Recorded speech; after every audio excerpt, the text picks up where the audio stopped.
everybody. Welcome back to Breakfast with Bob from 70.3 World Championships in beautiful Taupo, New Zealand. My name is Bob Babbitt, brought to you by HOKA, Fly Human Fly, Master Spas, SFuels, Right Fuel, Right Time, Deboer Wetsuits, Quintana, and our Challenged Athletes Foundation.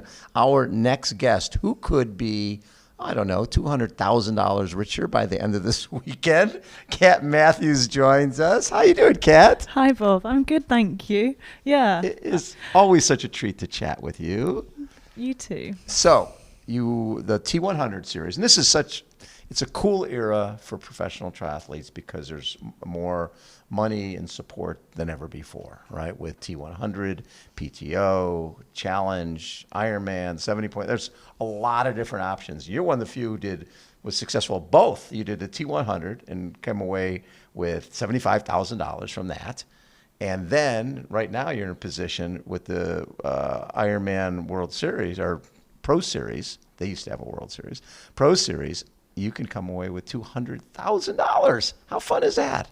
Yeah, I mean, I've got to got to look after my husband, Mark, don't I? So, it's a salary for two. He's got expensive tastes. Yeah, he does. He's very generous in the bar. He's always buying. Everybody drinks. He bought out the whole bar the other night. He says, this is on Kat. It's not a problem. Well, I'm not sure if it was or not, but he's a generous soul. So he is a generous soul. But no, the money is great, and I think it's an incredible era to be in as a professional athlete. But at the moment, I'm still I feel so new, and I still feel passionate about performance. So yes, all of these dollars, it's secondary to the performance and building my way up, hopefully to the top. Right. And obviously that's World Championships when you talk top, which is what you would like this weekend. So in terms of the place, the overall place, the end of the season, that stuff is secondary to you are here to win. Yeah. Right. Which is crazy to say because, Taylor's beaten me lots of times this year and so have the other girls, some of the other girls, but I'm still going to stand on the start line and try and win a world title. Of course you are. That's the way you race. And speaking of world titles, you were one spot off at Nice, right? You got second there, which seems like a lifetime ago because this has been a ridiculously long season. What are your memories of that day? Because that turned out to be a spectacular day. Yeah, Nice was special. Sad in terms of the outcome, if I'm honest. I was there to win and to win only. But I can see my errors, and I know everyone always says, you learn more from the losses. So I can see that, right. And I want to really draw on that for the future. And I know that I'm already implementing some of those lessons learned into these races that I've done recently. So yeah, it was a really cool experience. I had such a good mindset going into it, and I enjoyed the race more than I think I've ever done an Ironman. So it was because the course was so different and flowing, and you had to attack it. It wasn't just a time trial, and no. I don't enjoy just a time trial. I love this dynamic professional racing with skills on the course as well. And that's what you have here. This is a really cool point-to-point swim, which finishes basically right behind us here, right? And then the bike ride has a couple thousand feet of climbing. It's got chip and seal road. It's going to have some wind probably, and I think a lot of climbing at the beginning, a little climbing at the end. But rolly, it's got everything. Yeah, I think so. That's literally it. It's got everything. And even there's some hills on the run as well. So yes, there are. Yes. I think it'll be really challenging. But it also has the mental game of that I think it's 50 to 70K. It's a drag, probably a headwind, probably a bit quite flat, probably a bit dull. And I think that's where I don't want to lose my mind. Right. So I think it has the fun bits of it, the engaging bits, but also that challenge. Well, and then the chip and seal road is one of those things where you're just going a couple miles an hour, a couple kilometers per hour less than you think your effort is telling you. You're looking at your power and you're looking at your speed. And they don't correlate. They don't go together, but they do because of the way the roads are. It's all relative, and everyone has to go through it. But I know I've heard so many people talk this week about how, it's not that bad. It'll be okay. Oh, yeah, it's a cool challenge. If I'm honest, it's broken me a couple of times mentally already this week. So I think it's horrendous.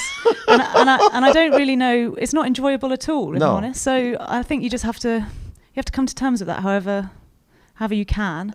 And I've just tried to mentally break down the race to a point where I have to ignore it. And I think it will be really hard on race day to get over that. No, it will be hard. And what really makes this course tough is the competition. because everybody is here. You've got the, an Olympic silver medalist. You got Paul Finley, who was just in here with us, and Taylor Knibb. And so every top pro is here. Yeah. Those performing this year, that is the top rankings from Ironman, T100, all distances. We've got short course athletes coming in as well. So obviously you've got Julie, but you've got a couple others coming from the Olympics. So who sort of snuck in a 70.3 qualification, which is interesting. I think Smart move. It's going to be different because of those dynamics, and then also because it's December. It's like 10 days till Christmas. I know. And we were chatting with Els Visser, and she raced here in New Zealand in January. It is December. She's had a big year. Yeah, like that's 16 races, or I'm like, that is. But you can do that now if you wanted to. You could race every weekend, and you can make some dollars. But oh my God, people are going to fry themselves. Yeah, I think it's been a really interesting year to learn those things and what works and what doesn't. Because I think you can overdo it, and we've seen some athletes either physically or maybe emotionally sort of perhaps show signs of overdoing it. I can't speak for them, but yes. I think for me and my husband, obviously he plays a vital part in my sort of like daily lifestyle as well as like year planning. We sort of scheduled in these little breaks, and I think emotionally I needed that to just be like, cool, that's that chapter done. So I haven't seen it as a 2024 season. It's just been life, and this race is in 6 weeks, cool, and then we got 2 days off, and we're going to do this and this, and then that race is in another 3 weeks. That's going to be tough because that's only 6 days apart. We've slowly broken up the year. Yeah, you didn't look at it as a whole season. You broke it into pieces. Yeah, and still like this race, it's a bit like, cool, I've got 2 months off now to train. It's not like, I can't wait to finish for Christmas or for New Year's. Yeah. I don't feel like I do want an off, a sort of course you off, but it's not. I'm not desperate. You're not fried. Yeah. Yeah, and you look at how successful, first at Texas, first at Victoria, London, and then the mix, the London T100, getting third there, Ibiza, what we talked, Dubai, getting fifth in that brutal heat. And it just showed the versatility of you as an athlete, that you were able to handle all these different conditions, like a lot of those cookie cutter courses where it's just hotter than crap. And then Nice and Texas, and it's just being able to handle that variety. Does the fact that you guys are doing those sort of breaks, that allows you to say, okay, now we're doing Texas, and this is what the focus is, and this is how we have to train for it. So you're almost looking at them all individually? Yeah, and if I'm honest, some of those races I haven't really turned up to perform at. I found a way of still tapering a little bit, yes, and still committing to working my best I can on the day, but knowing that performance that's not me as an athlete. And I think the differences are that I turned up to Nice in the absolute best shape I possibly could, and that was all in. And I turn up to this race ready to go, and I've trained for this race, and that's really exciting. And I think a lot of those other races I've turned up to, and it's not given me necessarily the same reward emotionally. Yeah, because you hadn't invested that much in them. So with Nice, did you spend a lot of time on the course beforehand? Yeah, we actually flew out so I raced Victoria, and then a couple of weeks later straight into London. Yes. And then scheduled to fly straight from London Luton, centre of London, to Nice, to Reykjavik. So we had 2 or 3 days in a sort of spa hotel. Yes. And then did 4 or 5 days on the course in Nice. Wow. Fully just going up and down, and Mark was in the car. One of my best friends, Tor, she came out to help do the driving part. Right. So we had Vincent, the mechanic from Canyon, out with us as well. So he's actually a very good descender as well, technical rider. So I got a lot of, I feel like I got a bit of skills coaching from Canyon as well.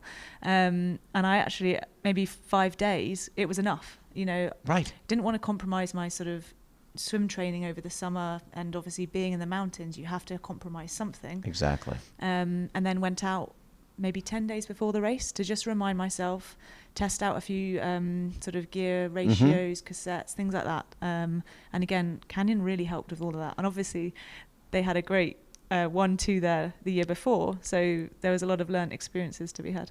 Well, it's interesting because you mentioned Pat, your agent, and his when Gwen won gold in 2016, Red Bull had set it up for her to be like on a motorcycle and go down, getting used to those downhills, because it's scary for somebody who's never done that type of stuff before. And I think they even use simulators for her to get ready for those downhills. And I think part of the fact that you made this a process had to make that much more fun, because on race day, you're prepared. There's no, there's always going to be surprises, all these crap that happens, but it's not going to be anything that you can't deal with.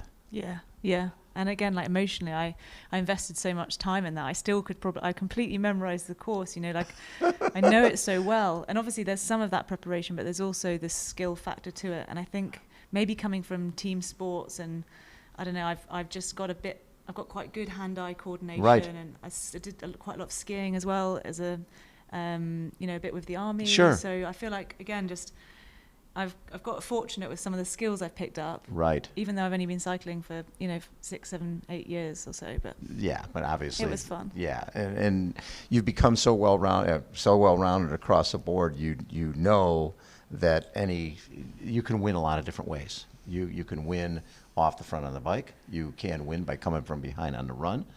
Anybody who can run away from Nicolas Spirig is somebody who you can always draw on that. I ran away from gold and silver medalists. It wasn't a big deal. Yeah. So when you look at this next year, and you were able to do both T100 and you were able to do the Pro Series, any thoughts in terms of what you want to do? Or this is a pretty good formula, worked pretty well. Yeah, I don't think it necessarily works for the optimal performance. And even though I do believe on a different day I could have been closer to the win in Nice. Yeah. Even with this sort of race calendar, I think for Kona there needs to be a bit more specific preparation for it, with the heat, with its time trial elements to it as well. So I don't think, to achieve my ultimate goal, I don't think I can do both. And so I'm having at the moment to go through those sort of decision processes, and some of that will come down to my emotion, as in what do I really want, and the other part of it does come down to the professional side of sport, the money. Oh yes. So we're in, like you said at the start, we're in a really professional, incredible era with regards to earning opportunities, and I've got to consider the whole picture. So vague answer. I haven't decided yet. Yeah, obviously, yeah. But you know what? The nice thing is you're in a position where you can sort of make the decision that you want to make. And so on race day, how does it? Right now it's 200,000 on the line, and it's who else is in the hunt? Yeah, it's so hard for me to talk about it. I think because in theory, it should be easy. Right. For me to complete this race adequately and to win the Pro Series, but I'm not naive. Jackie Herring's an excellent athlete. Yes. She's technically got the most points. She's at the moment. The leader right now. A race behind. Right. So if she comes within 11 minutes of the winner, okay, I have to come within 45 minutes to not win. So I've got quite a big gap in terms of minutes and every second counts. But right. That doesn't give me confidence.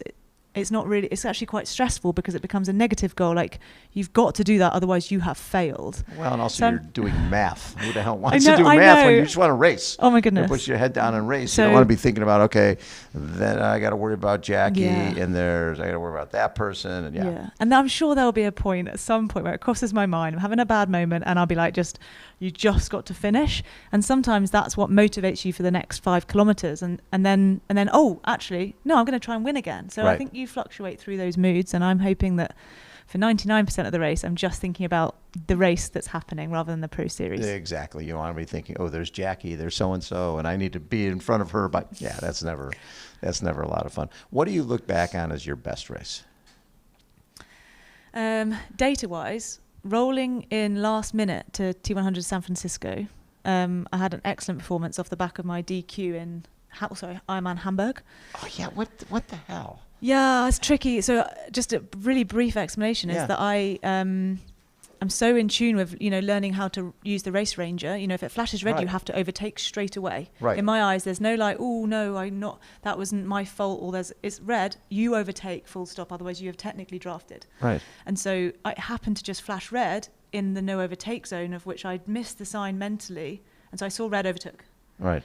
And so therefore it was C and DQ, done. And it was actually, I was like, oh, okay, done. And by the time I got back to the hotel, Mark had already double checked that I was still on the start list because they hadn't removed me. And we flew the next day from Hamburg home to San Francisco. We had to change our gear ratios. But yeah, and so I rocked up to San Francisco with no expectation and just totally gave it everything I had because I was so fit and had so much energy. So that was such a cool experience. You're getting second there. Yeah, Yeah, to Taylor. I and was about 4 minutes behind. So that's yeah, my target for Saturday. Yeah, Less than 4. And jumping off the boat. Oh my goodness. Fun, right? Just when on earth are you going to do that? Never, right? I mean, that's the coolest thing. You jump off the boat, and then the bike. Taylor was raving about the bike course. Yeah. She said she loved it. And then, the run course is a run course, but then you get second when you have no expectations. Those are always the best ones. Yeah. Where you just sort of show up and go like, oh, okay, I'll Yeah. just go do this. Exactly. Yeah. So I'm hoping that I can somehow channel this like Pro Series comfort Yes. into no expectations, rock up, and then have a stormer as well on the side. Why not? Yeah. fingers- Right. So the other person who's going to be very fun to watch here is Julie Duron, because it was funny when I was chatting with her. She mentioned that she's leading the Olympic Games. She's leading the Olympic Games, and there's 3 other people. So in her mind, she's thinking, "Oh, I'll get 4th." Not even thinking first, second, third. Never entered her mind. And then she's like, "Wait a second, why? I'm leading right now. I'm pushing the pace." So it's funny when you look at an athlete from the outside and you just think they're so self-assured, they're in control, they know exactly what they're doing, they're dominating, and she's thinking, I'm going to get 4th, and she ends up surprising herself and getting 2nd. Have you had a race like that where you're like thinking, oh, this is so cool, I'm here in 6th place, I'm in 7th place, it'll be awesome, and then you're like, wait a second, why should I be happy with that? Let me go get somebody else. Yeah, and I think it was maybe a few years ago now, because I think the last couple of years I've had such good results at these World Championships Yes. that it's sort of elevated that expectation. Now winning is the only goal, which is Right. mad. But yeah, a couple of years ago it was definitely St. George Ironman World Champs and Yes. the 70.3 World Champs. Yes. I came 4th, and I think I got off the bike maybe sort of 8th, and I was like, oh, this is cool, top 10. And then I was like, oh no, I'm overtaking so and so. Actually, I think I can catch Emma. And Right. that was the moment where I was like, I can't settle for 5th anymore. I need to be working at least for the podium, if not the win. No, yeah. 2021 St. George, 70.3 I remember World watching Champs. that. We were right at that little circle, and we were like, That was oh, mad. Kat's That was- coming. She's coming. That hill was disgusting. Up and ridiculous, down. right? Yeah. Well, you know what hit me is I think it was the 70.3 Worlds, where that downhill, and it was rainy. Yeah, And that it was one. like, we were standing there as Lucy was running down. I'm like, I couldn't watch. I kept thinking, she's going to go down. You're running so hard down that hill. That's crazy. Yeah, that's fun. So this weekend is going to be so much fun for you with Julie Duron and Taylor Nibb. Ashley Gentle. Ashley Caroline Gentle, Pohl, Paula Paula Finley. Finley. And going Yeah, on and so on many. and on and on. But that's what lights your fire, isn't it? You like going against the absolute best on the biggest stage there is. It's the day that matters. It's not just another race when you're racing everyone. It's Yes. the day. The day that matters. This I like one that. matters. The World Champs, the days matter, not as much the series. Right. Yes. I mean, and even though the series is a couple $100,000, the dollars doesn't enter your mind. It's like you didn't even know what you won from the T100. It's like you won 75. Oh, okay. That's really what racing is all about, right? It's about you against the other people, and then let the accountants figure out the other crap. Yeah, sure. Love it. Kat, always a pleasure. Thanks, Thank Bob. you so much for taking time, See you out and there. best of luck this weekend. Thank you. Appreciate it. Kat Matthews has been our guest. Again, this is a wrap for day 3 of Breakfast with Bob from 70.3 World Championship in beautiful Taupo. We'll catch you tomorrow. Thanks so much for tuning in. See ya.